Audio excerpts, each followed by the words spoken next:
Allô tout le monde, c'est Michel. Aujourd'hui, je vous montre comment bien utiliser un template dans Luminar AI et je vous présente ma propre nouvelle collection signature.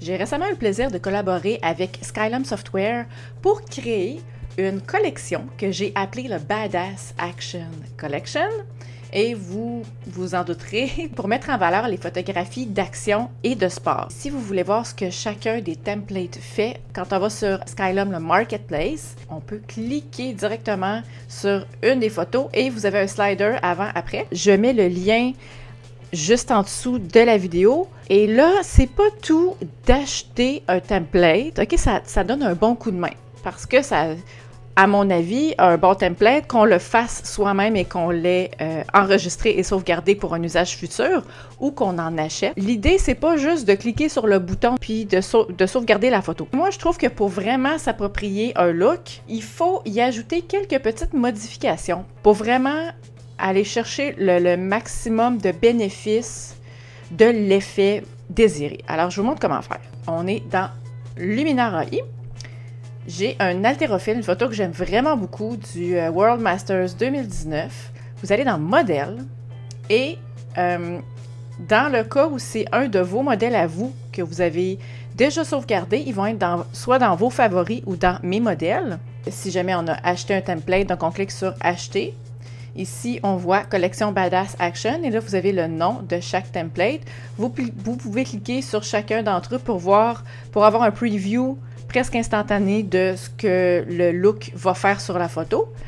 Dans l'exemple actuel, je vais utiliser mon favori et c'est probablement mon look signature aussi, Dominate, qui est un look très désaturé avec beaucoup de structure, beaucoup de détails, beaucoup d'intensité, beaucoup de contraste. J'aime vraiment cet effet-là. Mais là, ce qu'on va faire, on va pas juste cliquer dessus puis exporter la photo comme ça. Je veux vraiment maximiser l'effet pour cette image-là. Alors, une fois que le modèle, le template est appliqué, on s'en va dans Édition. Et là, ce qui est intéressant, c'est que vous savez quel outil a été utilisé pour créer cet effet-là. Donc, tous les endroits, les petits outils, où à gauche, vous avez un petit point gris, ça veut dire que l'outil a été utilisé. Alors, si on veut procéder à des modifications, on a juste à spotter les bons outils. Alors, par exemple, l'outil lumière, si je clique là-dessus, je vois que pour ajouter du contraste, j'avais décidé d'augmenter un petit peu les blancs et de diminuer les noirs. Donc, pour cette photo-là, est-ce que je trouve que cet effet-là est pertinent? Actuellement, je trouve que oui, alors ça, je n'y toucherai pas. Et là, je vous suggère de faire ça pour chaque effet. Donc, structure. Est-ce que j'aime la quantité de la structure? Oui. Ce que je pourrais faire par contre, et ce que je vous suggère fortement de faire dans toutes vos images, c'est de peinturer la structure sur vos sujets. Donc, pour pas que ça s'applique à l'arrière-plan. Alors, vous allez voir la différence. Par exemple, ici, je garde tout ça comme ça, je vais juste peindre. On va prendre la craie aussi qui dépasse, comme ça. Et on va peindre. J'aurais pu prendre un pinceau un peu plus gros, c'est pas grave.